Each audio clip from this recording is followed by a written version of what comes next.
Hey guys, welcome back to another episode of 5 Drinks to Midnight. In the show, we bring the questions, guests bring the drinks, we try to wrap up before midnight. Today, we are headed to Hello to talk to head bartender Janice Bailon. But before we do, like and subscribe, hit the bells, the whistles, leave a comment if you like the show. Let's get started.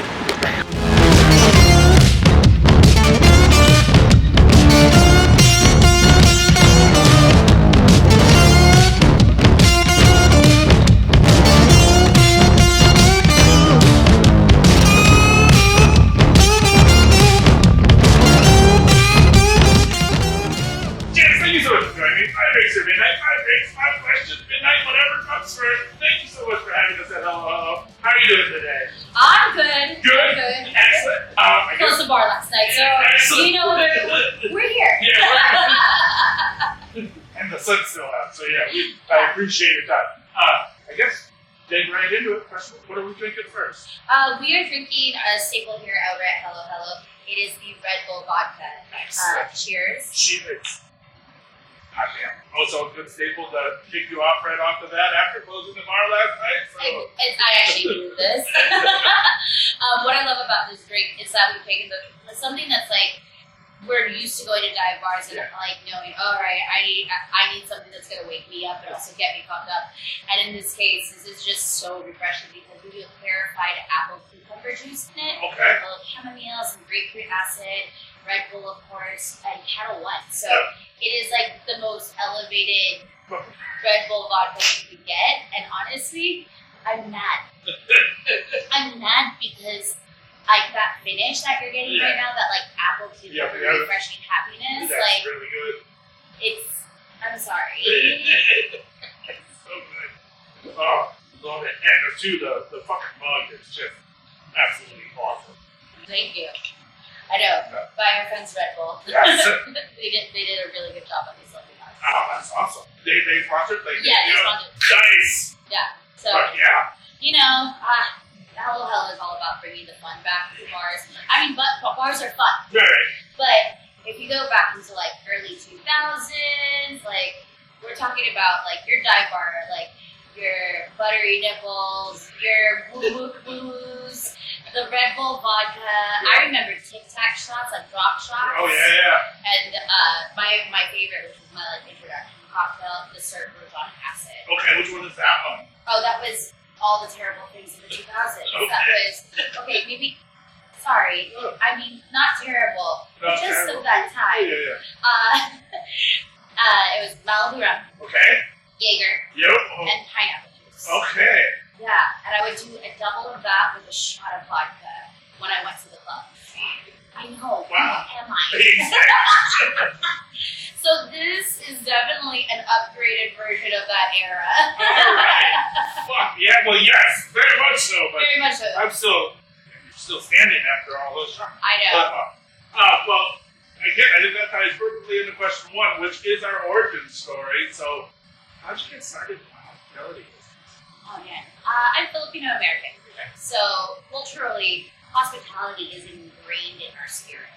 I grew up doing soup kitchens with my mom, like down in Greater LA, and we would go down to like Six and Grand, where all the homeless people were, and like do soup kitchens for 700 people, just our family.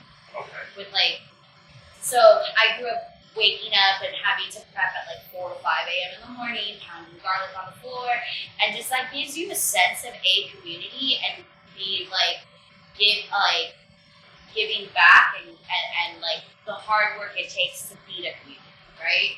So from there, I started as a barista when I was 14 years old at this local cafe. I used to serve and make sandwiches and make coffee. Okay. As I was working there, I got picked up by this woman who was a local wedding planner. And so I started doing wedding planning when I was 15. Wow. Yeah, and then because I was on that circuit, at 16, I started doing country clubs and banquet serving. Okay. One of the banquet servers there also bartended, and she would take me under her wing and be like, oh, so this is what a birthday cake shop was, or this is the origin story of the margarita. It was completely wrong. This is where the origin story of the old fashioned. This is, by the way, 2002, Okay. 2003. Sorry. Yeah, 2002, 2001, actually. Okay. So the information that we have today is so different from like the past knowledge Sure. from word of mouth from person to person. So it's definitely like I started gaining an interest in cocktails and flavors and food and beverage from there, and then went on to work at a bunch of different restaurants, bars, and other concepts. But it really started from when I was a kid, working as a banquet server at a country club. That's fucking awesome. And that was in the LA area then? Or? I grew up in a little podunk town called Moore Park. Okay. So here's Santa Barbara, here's LA. Okay. It's right in the middle. Okay. And it's a weird place because you have like very different income structures. You have the kids whose parents are like the VP of Disney. Where they put their Mac down, give me love. But then I also had a friend who lived in like the barrio area of the town, and their parents worked like as farmers and migrant workers, and like were illegal immigrants. So it's this crazy dynamic of very different worlds, and like all surrounded by like an upper middle class with like lower class. Like there's a spot called the Tipsy Fox that and like immigrant workers would just stand outside in hopes of getting day work. Okay. So like it was interesting growing within that dynamic. It's also Moore Park was where they used to film all the like 1970s Western films. Okay. So we had like the country days. That was our local parade, and it was like very much like old Western style. Which was really cool. But because we were so close to agriculture, I grew up getting the best produce. Because it's Oxnard, Somas, like Fillmore, you have all these beautiful farms. So I grew up strawberry picking, cherry picking, apple picking. Like we would go to the farmer's market like every other week, and my mom loved to experiment with cooking. Okay. So she would try different recipes all the time. That was her specialty because she was a nurse. Okay. Yeah, I'm Filipino. I come from a family of nurses. I'm a black sheep. And so my mom would go and just find different recipes to cook, whether it was corned beef or it was like in an Irish style, or cooking lobster, or doing like some sort of Japanese dish. But we always returned to Filipino food. And when the kids would come over, like from after school, we were never really allowed to go to my house unless everybody was really hungry. Okay. Because my parents would do this thing where like, oh, you haven't eaten yet? Okay, come sit down. And then they'd put out like an 8-course meal. And everyone would be like, we can't go to your house because your parents just feed us. And then they give us like to-go boxes, which is so Filipino. And it was also interesting because I was very much like this Filipino kid who was growing in a very white community. So, I battled a lot with being like, oh, I love their parents, they're so much better than mine, they're so understanding and kind. And now that I'm older, I recognize now that like what that love that my parents gave me was just indicative of what culturally they were used to. Sure. It was also like, we tried to find that dynamic of like being Philam. It's interesting to kind of figure out what your identity is, especially during like early 90s. Sure. Yeah. And then again, I don't know. I think your parents should be very proud of you because again, being of the nurses, I still think that a bartender is somebody in the doctor field because you are very much making everybody feel better. It's still hospitality. Exactly. It's literally hospital. Yeah. Hospital. Yes. Hospitality. Well then, like, I guess what made you jump into, like, growing up, like, what made you jump into the idea of the market? Like, was there something that you were being like, yes, this is my path, or was? I've held a lot of paths in my lifetime. Yeah. I've always been one to kind of chase innovation, and Right. the Miss America in me is like I performed like outstanding teen Ventura County kind of. I did that whole pageant run. Okay. So, but the former it's elbow, wrist, touch your heart and blow a kiss. Yes. For me, I've held a lot of hats, like I said. I've done PR for IFC. I I've been the executive director of a magazine. I did a whole entire fashion week and used to do all the major fashion shows and event produce those in San Francisco. I also used to have a company that would go around filming socially good businesses and work directly with the White House during Obama's era. Okay. With the Department of Social Innovation called Business Boomer. And that was really fun and had that company as well. And at that time, I was working within the bar industry. I had just gotten hired to work over at Devil's Acre in San Francisco, and I was under the impression that I was told that I was going to be trained to be a bartender there. Okay. So I went, I see what these people are doing. I see where this industry is going. I see how it's growing and what opportunities lie in the future. Like, I could actually get what I want from the bartending industry and not have to pivot. This is the one industry that stayed stable for me throughout all of my entrepreneurial activity. Gotcha. So maybe I try out this and see and really dive into it and dedicate myself to it and see what happens. And it was during a time where bartenders were competing, they were going on trips, the USBG was actually thriving during that time. Awesome. So, and San Francisco was the largest chapter.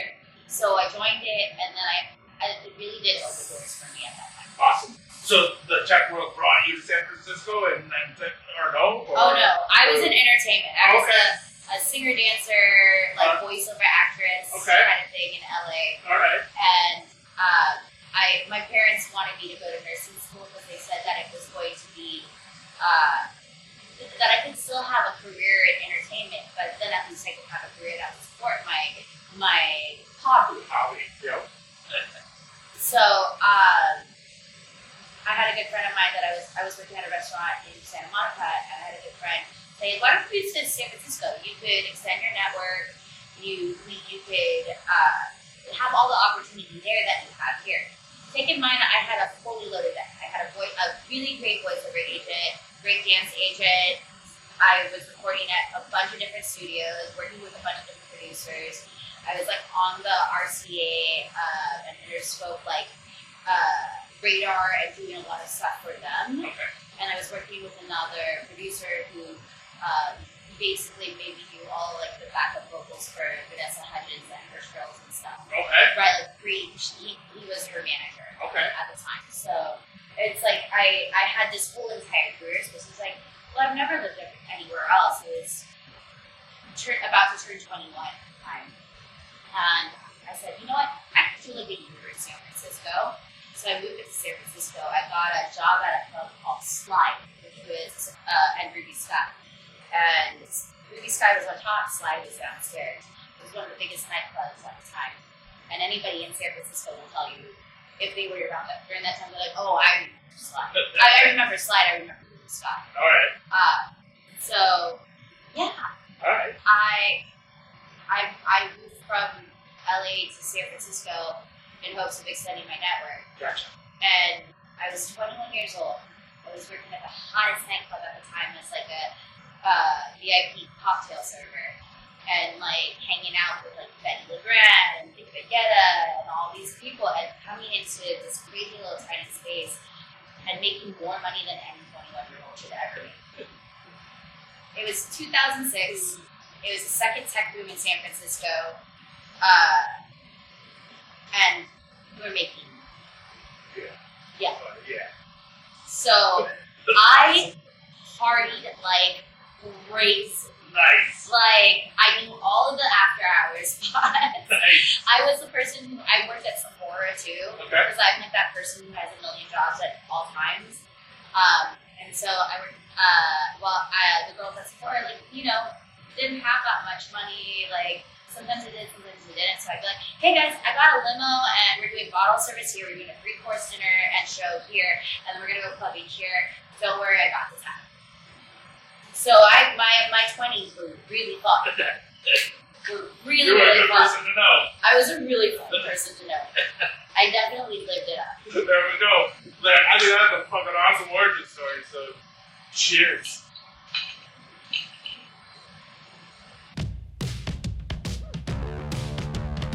Question 2, drink 2. What are we drinking? We are drinking our house espresso martini. Excellent. Now, what makes this really, really cool is Hello Hello is actually a distillery as well. We're distilling our own coffee liqueur called 11th Hour, Okay. which will be going into production within like the next week or two. Okay. So it's one of the first New York distilleries made in Manhattan. We are in Chelsea, Manhattan, so you can only imagine how many things we have to go through to make this all work. Absolutely. This space actually used to be the old our vodka spot with Bruno Picard. Okay. But we took it over, and that's how this whole entire thing was born. Awesome. Yeah. So it's exciting because it's part of our product. There's also like fresh espresso, we have one once again, and a little pomegranate molasses, Ooh. some Shit.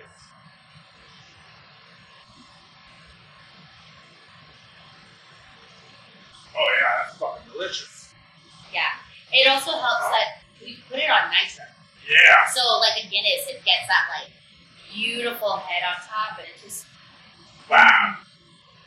it's like That's so good. I like the fact that, coffee has nuance, right? So we get to play around with the fruitier nuances of coffee in this espresso martini, where it's not like I can do this raspberry and it's like so fruity, like this is a fruit cocktail.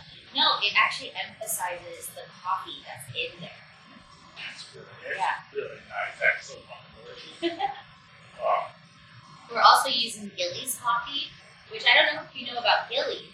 yeah. Gillies is the first coffee roaster in New York. Okay. So it's actually part of the first 100 companies in America. Oh wow. Oh shit. Okay. Yeah. So bringing it back, we're bringing a little bit of that coffee culture back. That's awesome. Wow, I said coffee culture. That's New York.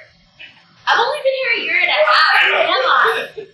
I'm from California. Forget about it. But the coffee.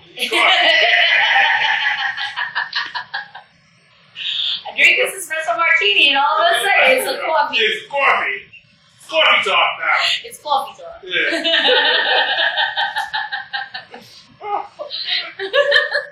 Well, not to interrupt your story, but I mean, this ties perfectly into our question 2, which is a series of questions from our mutual friend Kelly Rivers. Oh gosh. So, he said, again, because we met right before you moved to New York. Yeah. We were at Mr. Paradise, and it was me, you, and Kate Irwin, and it was right before you and Suze were about to move to New York. And then, but she wants to know what was it like moving halfway across the country, and how did you survive?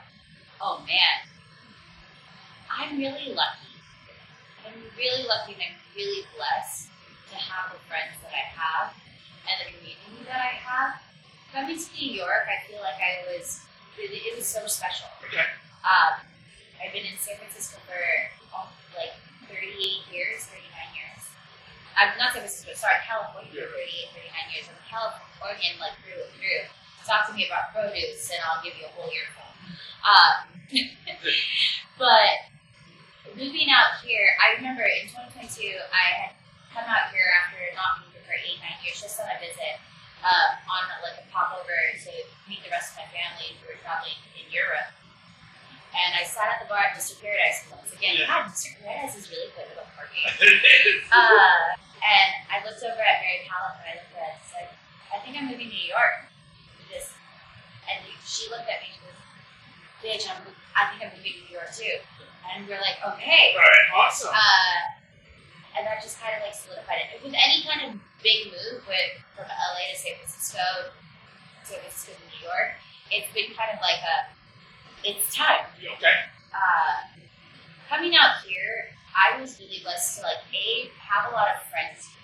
There were already there's a substantial amount of people from the Bay Area who live in New York, including Kelly. Yeah. And it also was really comforting to do this move with my best friend and partner in crime and life, who I love so dearly, Suzu. So we had kind of gone back and forth, can we do this, can we not, can we make it happen? I was like, no matter what, I'm going. If you need me to help, I can help you. in the end, they helped me more. But like, yeah, I came out here and New York's community is pretty fucking awesome. Yeah, like y'all opened up your arms and were like, "What do you need? What can we get you?" Like, I had like chats with like some friends who were originally from the area. Like, okay, what are you looking for? Like, okay, let's get you a job. But prior to moving out here, I moved out here, no work, no job, no house. Suzu and I had like a hotel room for a little bit, and we would just kind of like plot out like, okay, this is where we're gonna go.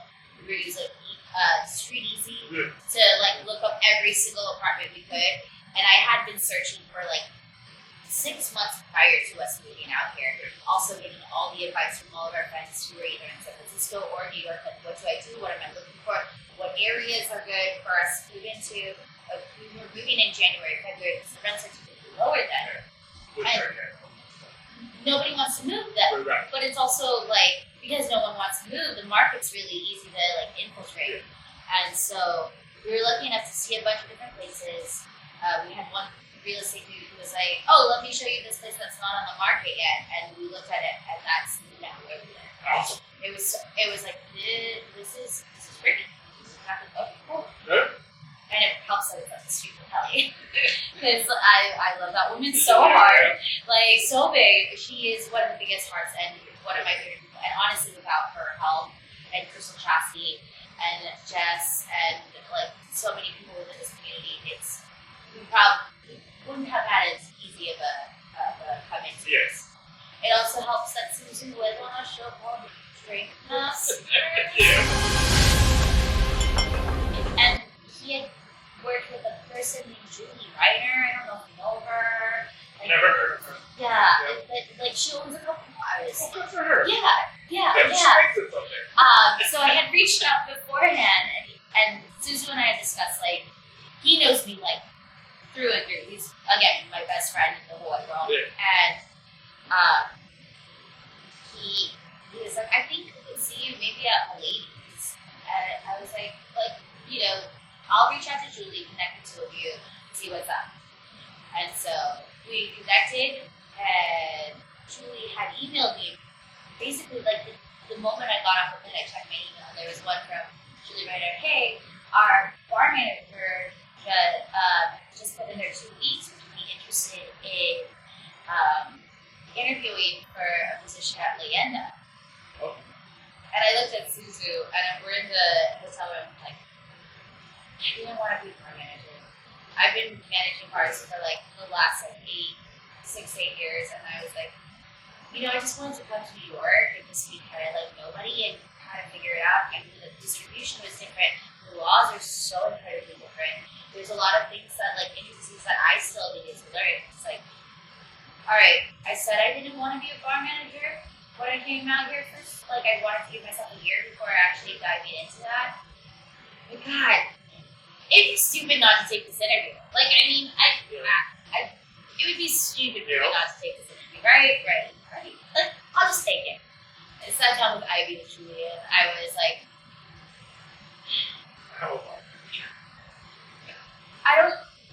I'm gonna try and look for another job, but like, I know I'm taking this job, but I just like, I can't put all my, like, okay. Like, I know this is the job that I want, and it's a perfect fit for me because, you know, I'm very well versed in agave spirits. I had worked a lot with Mexican spirits in general, and that was my forte at the time. I mean, I love all spirits. I'm a nerd, so I can talk about anything I like.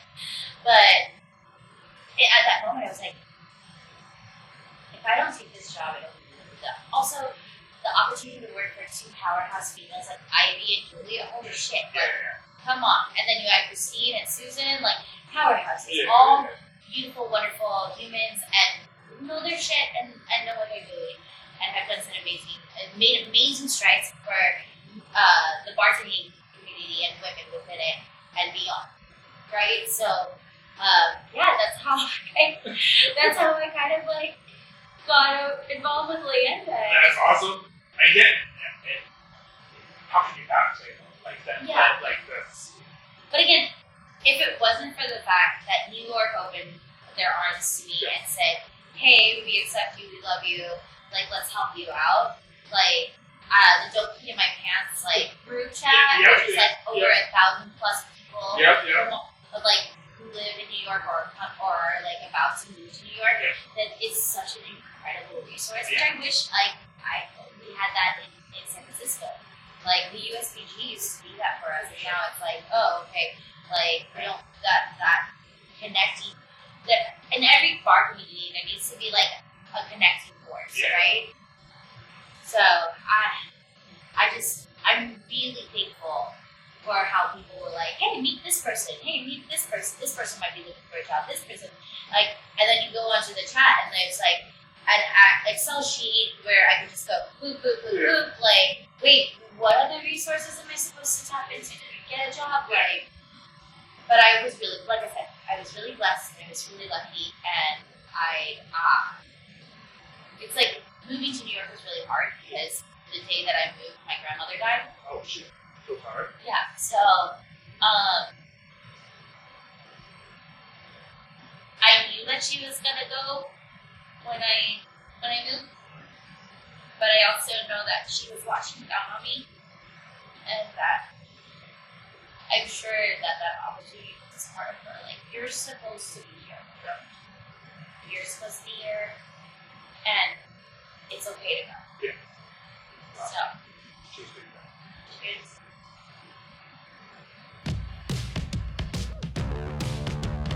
Fresh street drinking?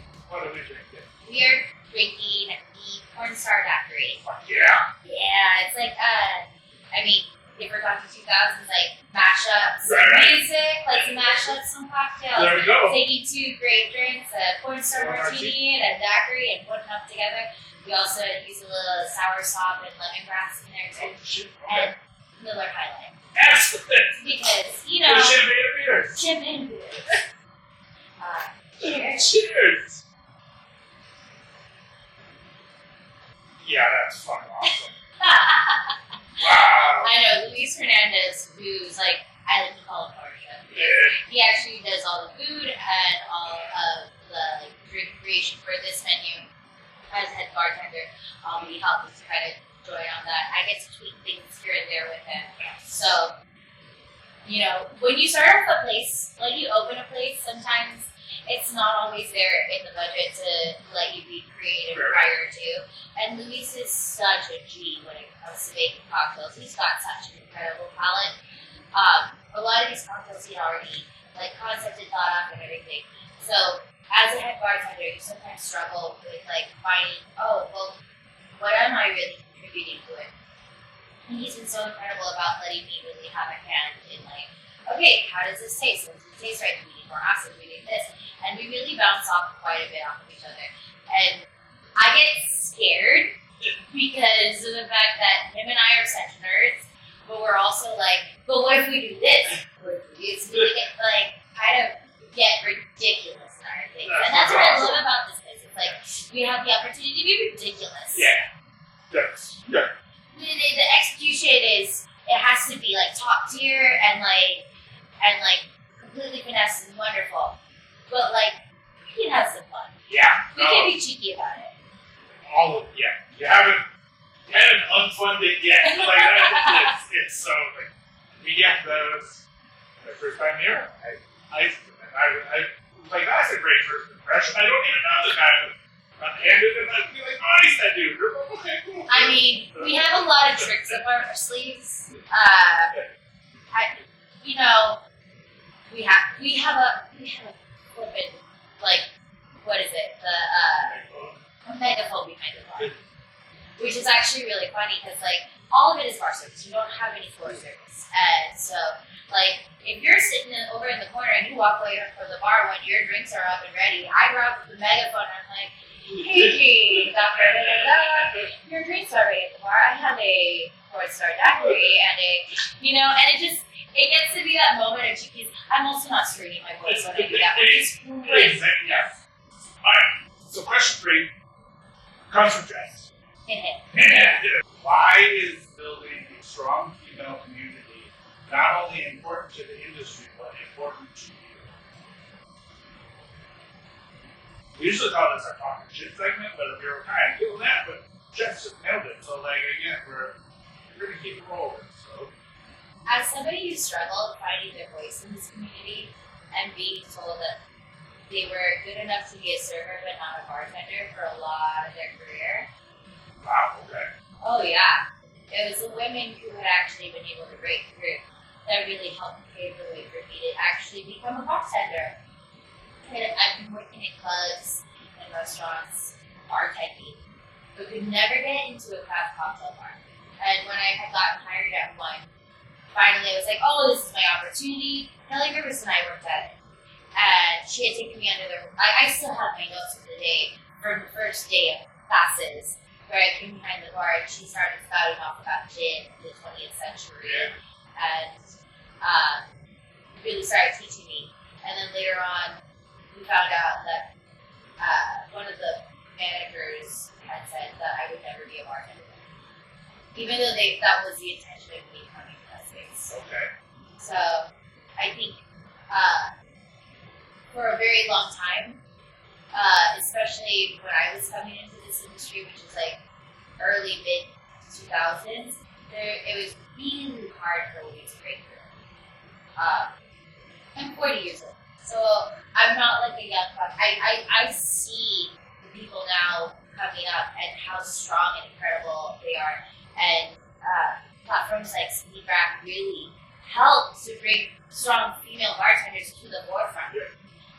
But I think that we still get kind of taken for granted as far as like our ability to manage and be leaders behind the bars. Having a strong female community, it gives you validation within this industry. It also gives you people who can support you, and who you can build each other up. Yeah. You can support each other, and that's the biggest thing is that like if we can support each other, if we can allow ourselves to be heard as one voice, we can be that much more powerful, right? So,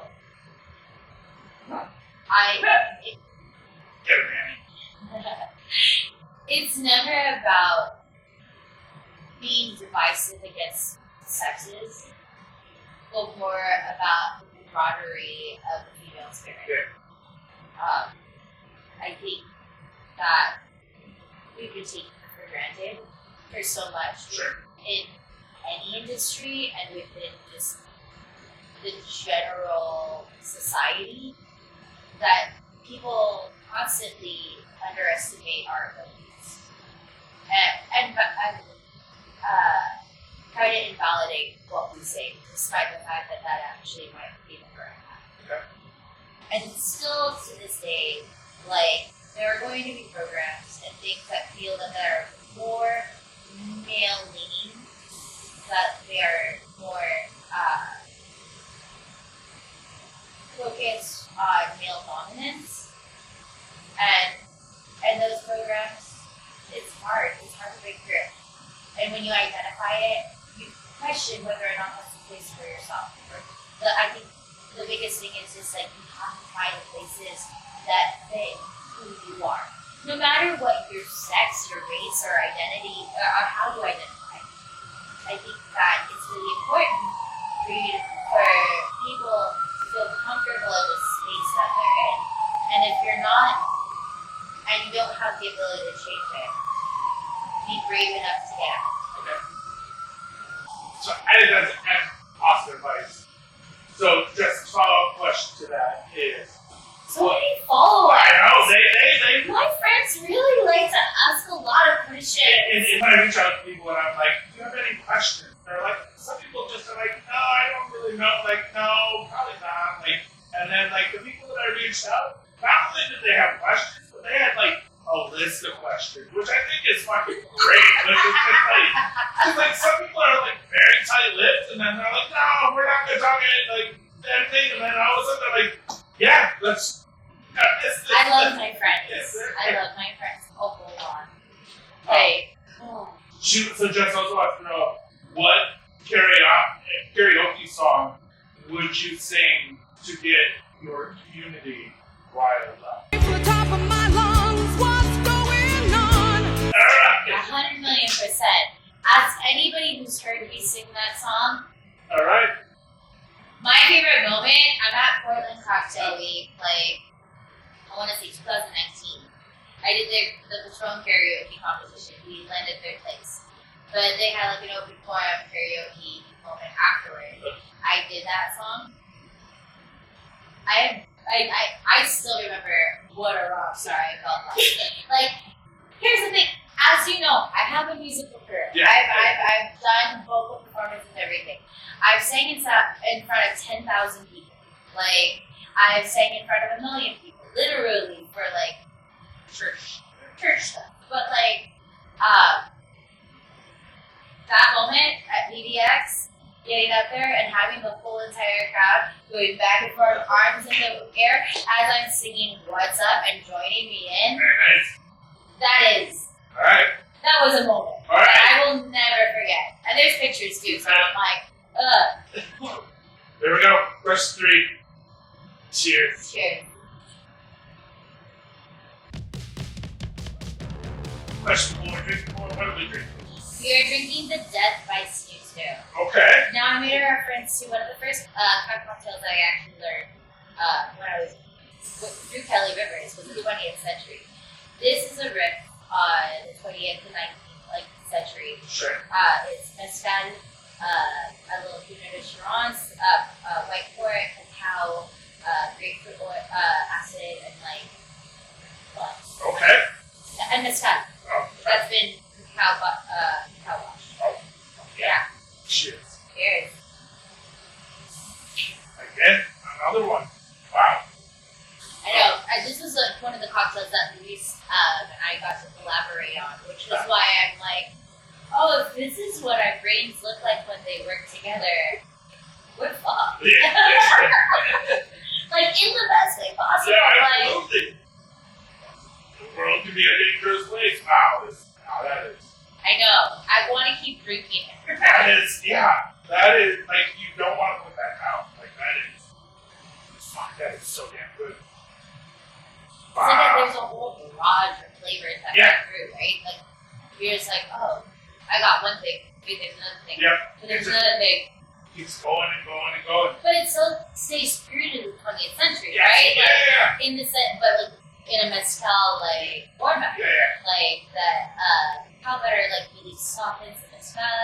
Then you get like the chocolate pour that's in there. Then you get like a little like. I'm such a sucker for Pinot de Chirons, and like and with white port that helps dry that out quite a bit. It's like Yeah. when we first put this on our menu, every night it went out. It sold out. Yeah. Wow. That's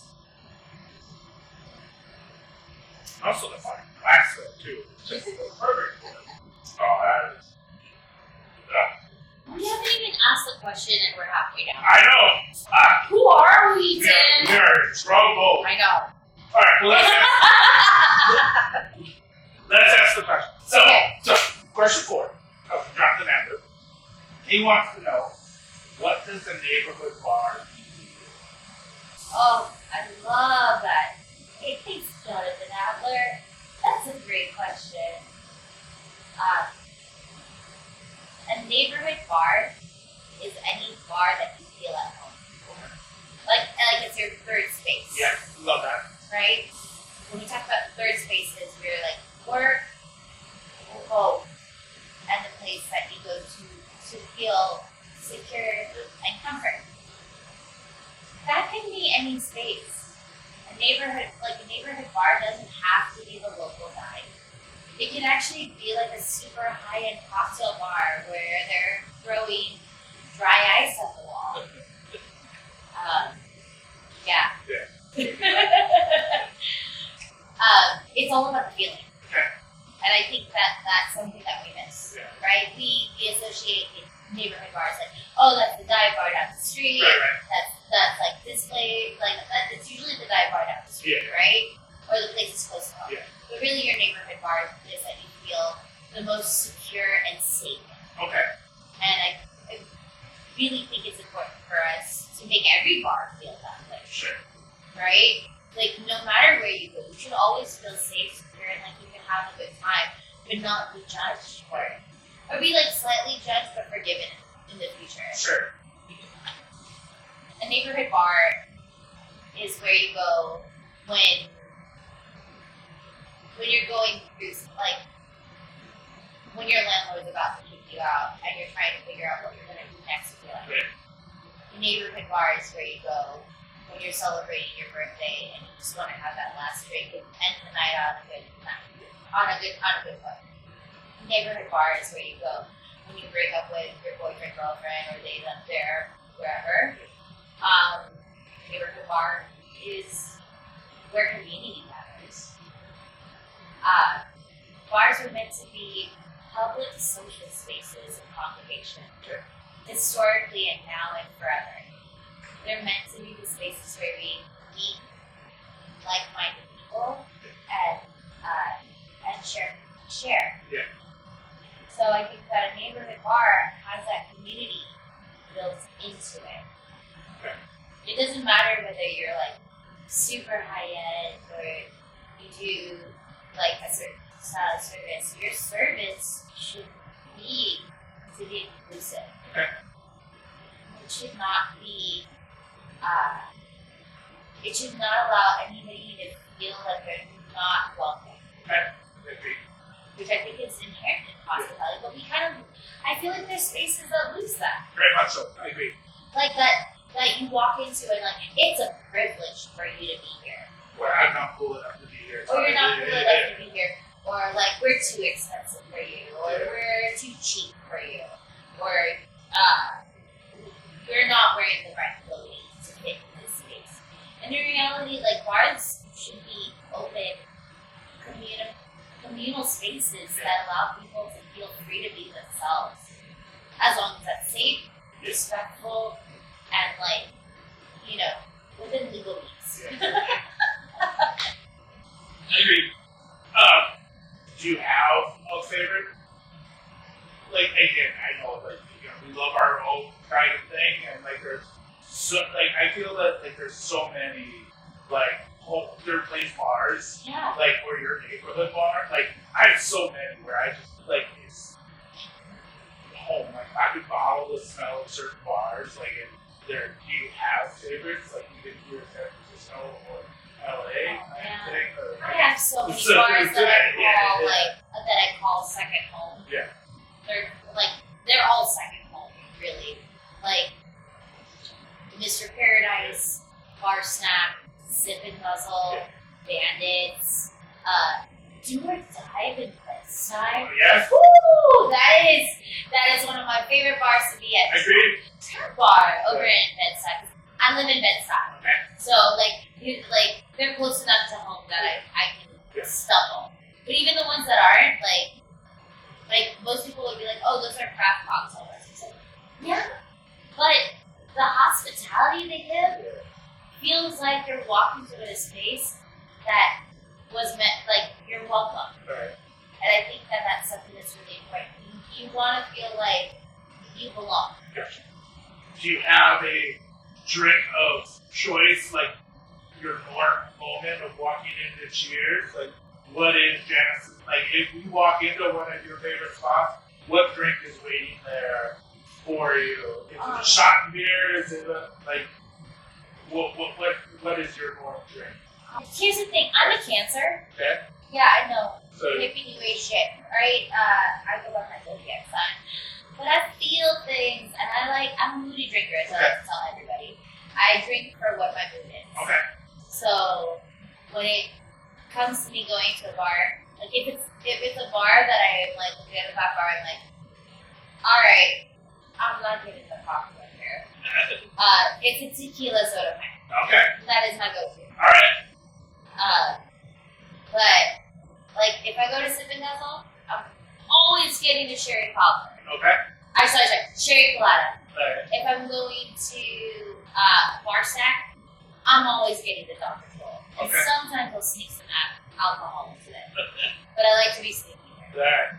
The Mr. Paradise, like, they can put whatever they want in my mouth. Good. Like, but it's usually a twisted tea that has, like, runs down the street half a block to get me. Shin juice, I'm usually getting the hot and cold there. Okay, yeah. Do or die, tequila platter, Yeah. soda. Like, that's, so again, it changes from Their mood to tiki mood. mug is like my favorite. Like I have a weird tiki mug. Oh, it's so good! It's like one of my prized possessions. Like when people go to grab that, I'm like, put that back down. We don't touch that. Like, That was our spoon holder over at Leyenda. Yeah. I love it. I always like to say that every place I go to, I have every place that I've worked, I always have something that I call mommy's juice. Okay. It's what mom would drink when she doesn't want to deal with the children Sure. anymore. Yeah. Mommy's juice is typically a shaken dirty gin martini Okay. with every fucking garnish that you can find. All right. So if I come to the bar, I'm like, I need mommy's juice, and then like a death in the afternoon, it's 2 to 3 in a row, like drank it consecutively, right? So mommy's juice is just like my dirty gin martini. Over at Wild Hop, we used to have these anchovy stuffed olives. So it would be like a dirty shaken martini with a full anchovy stuffed olive. Alright. And caper berries. Over at Martinac, it's caper berries and whatever Corey decides is like right to put in that on that garnish. So I mean, that was that. In San Francisco, mommy's juice, and it became like a secret menu thing over at For the Record, which was one of my programs back there, was a strawberry Negroni with a little splash of champagne in it. Nice. That was so good. Alright. And it became a neighborhood thing that people would come in. We want mommy's juice, and like everyone was like, that's weird. Again, so I like mommy's juice for me translates to whatever your mom would probably be drinking behind your back without you knowing. Got it. Love it. Well, there we go. That's question 4. Cheers. Cheers.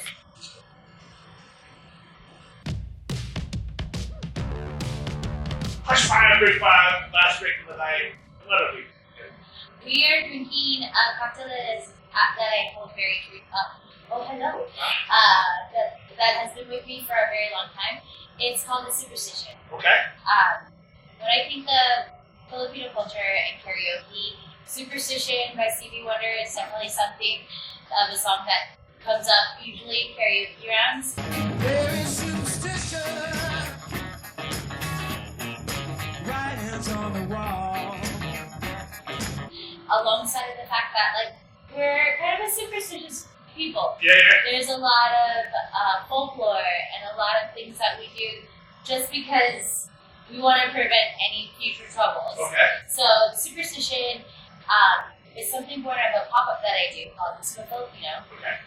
Like I mentioned before, I have a nonprofit called HAPI, Yeah. Hospitality of Asian Pacific Islanders, that is run underneath the guise of Another Round, Another Rally. And back in the Bay Area, we used to do a bunch of fundraisers and such, and hoping to, by the end of this year, provide a scholarship program with those funds that have been raised so far. That's awesome. Yeah, so in October here at Hello Hello, we'll be doing a fun little pop-up with a bunch of different lamb and Filipino bartenders here with the community and do their cocktails as well as some Filipino disco. Awesome. So what's all in this? So we're doing an ube horchata, some dark rum. I use a little bit of a woman power liqueur, some sesame oil, Montenegro, and coconut cream ube with a little salt on it. Yeah, cheers. Cheers. I love you. This is not for you. Oh, wow. So it drinks like a Mai Tai, Yeah. but Wow. like a creamy Mai Tai. That's fucking delicious. It's Yeah. a fun one.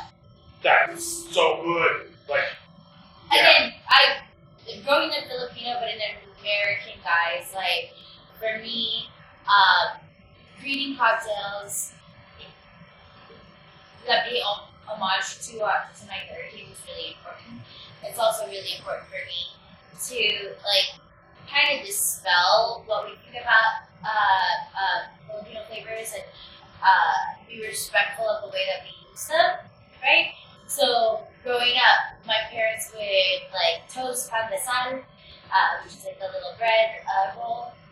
Oh my goodness. And we would, and I'd spread it with like ube halaya jam or a little butter and sugar and coffee. Coffee. So it's like the creaminess of the coffee, the ube, like the nuttiness, all the things. So That's for so me, it's like a little bit of both. That is so good. Honestly, that is. We'll be back in October for that one. For Yeah, sure. so it's really fun because it's like, getting to blend the things that I know and love, but also like pay homage to like the ancestors. Yeah. Alright, so question 5 comes out with a little whiskey with Bitcoin. You can flip it, you can spin it. Flip it, you can spin it, you can do whatever you want. The coin will give us the answer. You don't have to answer. I'm gonna shake it like this because I have a special guest, Manzania, here with me. And since this question is from his owner Yes. and dad and mom, I'm gonna do it with you and Paul. Alright. Okay. So, question 5 comes down to, like we said, comes down to your partner of crime, Suzu, wants to know, do you take out the trash? God damn it!